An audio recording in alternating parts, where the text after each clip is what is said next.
As we prepare ourselves to open our bonds of understanding and truth, let's reflect on the following reading, For the Flowers Have the Gift of Language by Reginald Zatoli.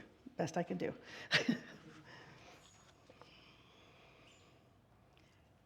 Speak, flowers, speak.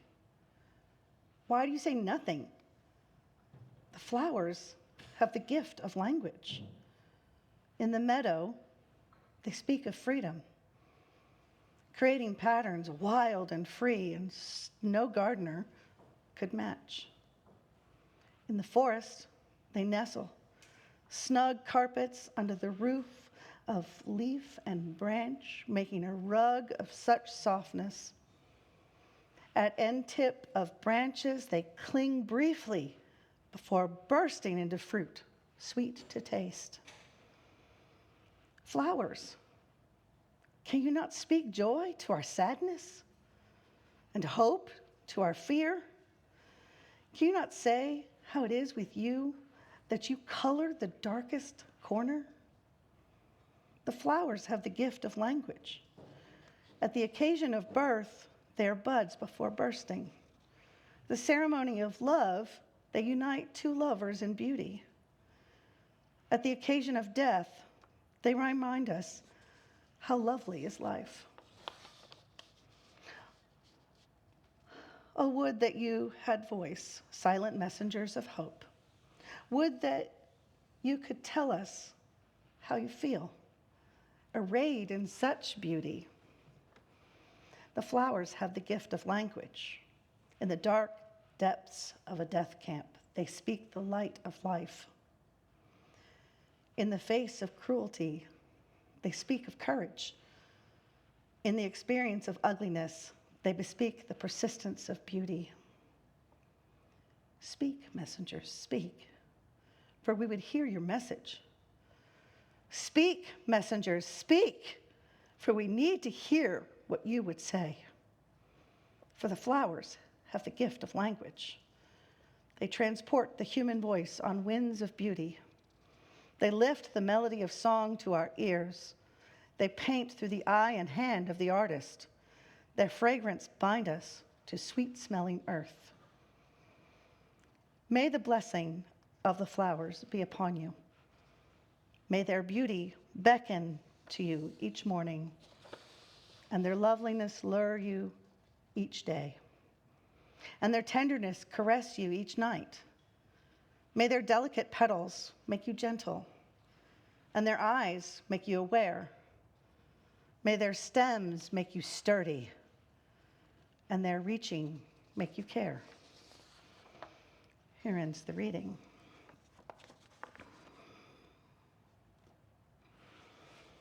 Phew.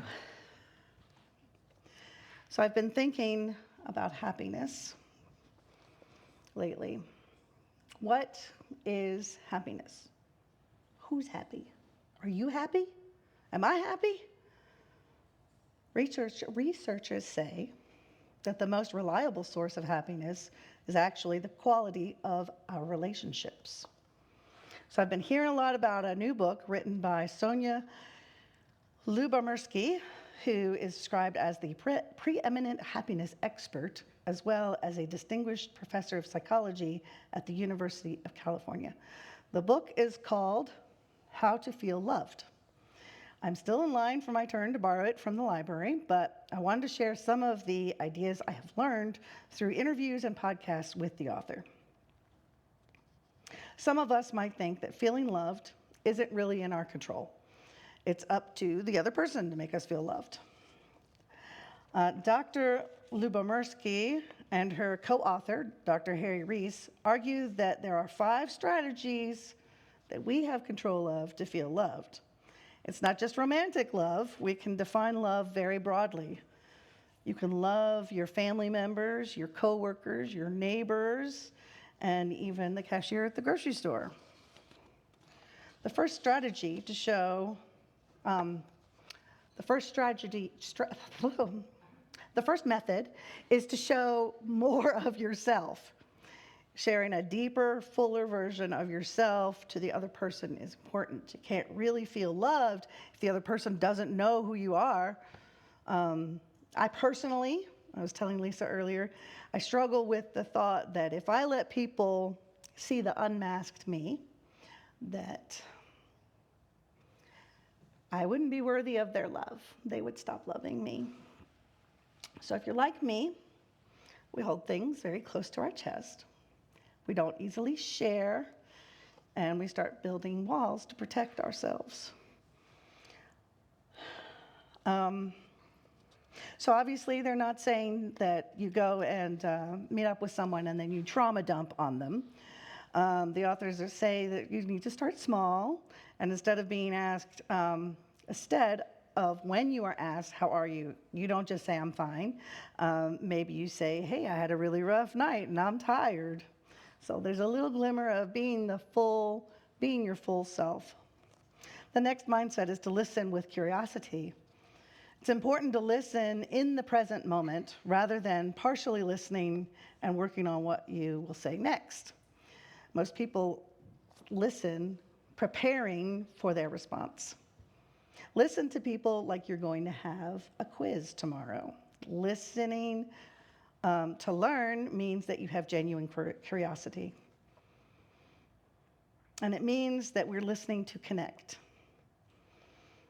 The best response to give someone, so you don't have to be thinking about it when you're listening, I'll tell you. You say, tell me more. Because everybody loves to know that you are interested in them, right? But just because you can prepare for a quiz and memorize lots of details, that doesn't mean you really care. So the next strategy is to show enthusiasm, to really look for something that sparks interest, that you would maybe turn to your phone or go home and use the computer and Google it and see what else you could learn about the topic, right? So how about truly being happy for someone? If we can keep an open heart to someone, we can truly be happy for someone else's happiness.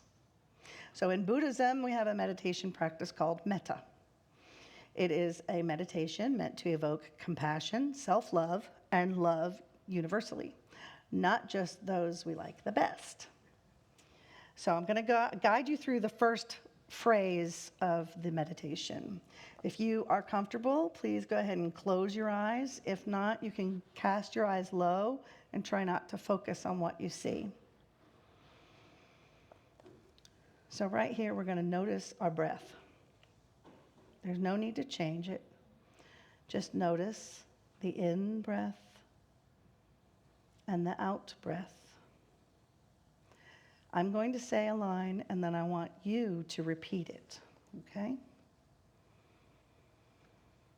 May I feel safe and protected.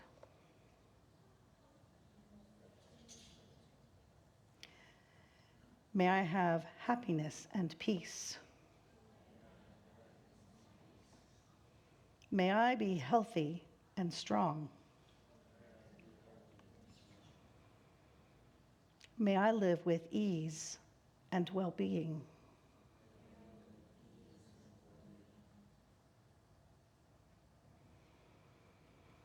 The structure then, after starting with yourself, you gradually expand the circle of love to someone you care deeply for, to a neutral person, someone you might find difficult, and eventually to all beings.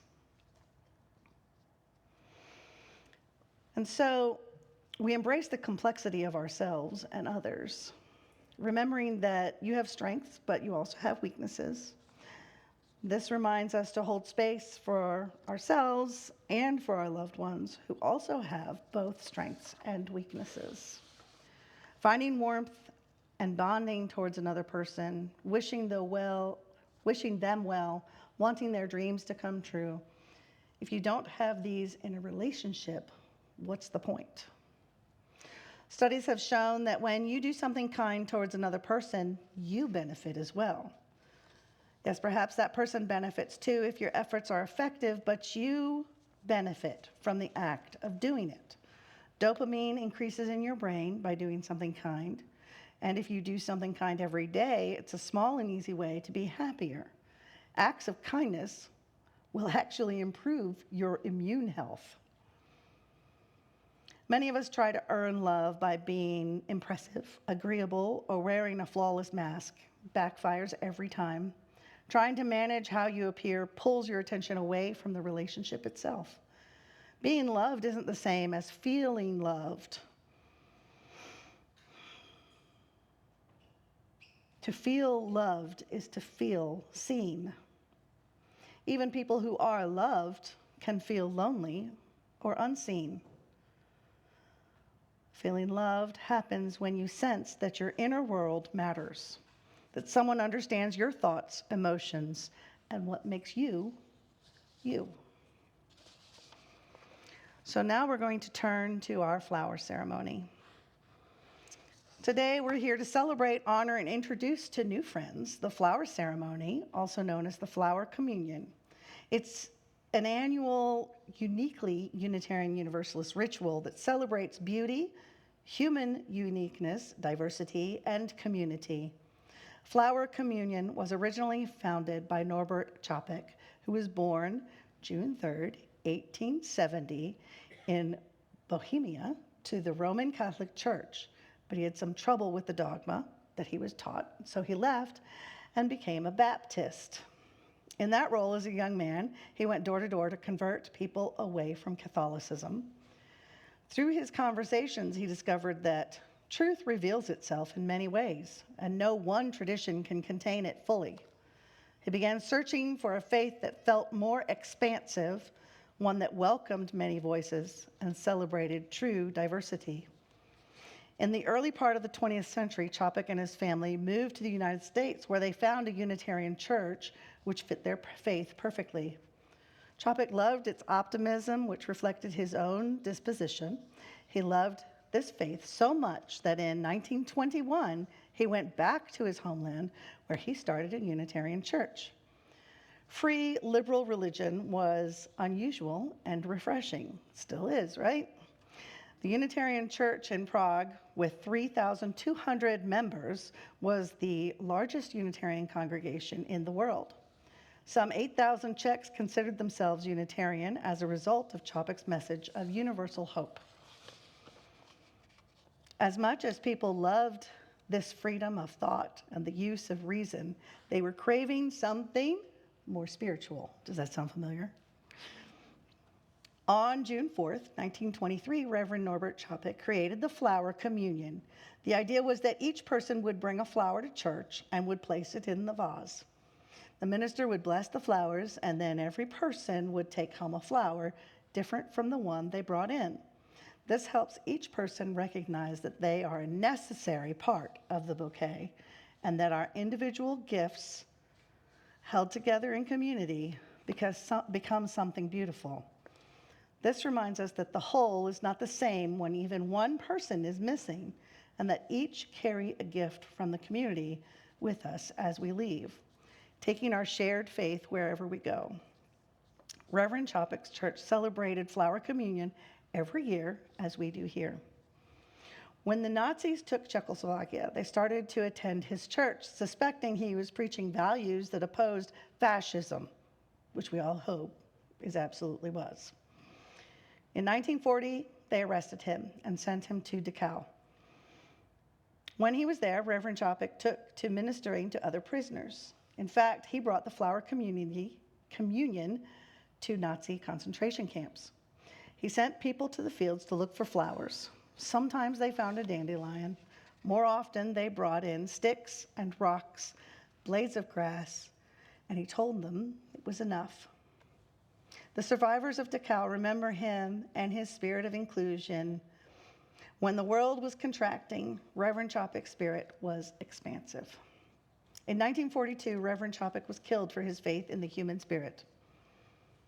His willingness to become a martyr in service of our shared ideals lives on in all of us. His wife and partner, Reverend Maya Čapek, carried the flower ceremony to the United States. Because of her, the ritual of beauty, diversity, and community is now celebrated around the world. And it's fitting that we honor this ceremony today because its message leads us directly to the spirit of Pride Month. The flower ceremony teaches us that every person is a unique and necessary bloom, that our community is most beautiful when all of our colors, identities, and stories are welcome and celebrated. As we move from this ritual into Pride Month, we carry forward that same truth, that each person's full, authentic self enriches the whole, and that our congregation blossoms when everyone is free to be who they are. So I have one more poem for you today. If I could get my two board members to come up. And you could just lift it and hook it over. Okay, here we go. May the drag stage rise to meet you.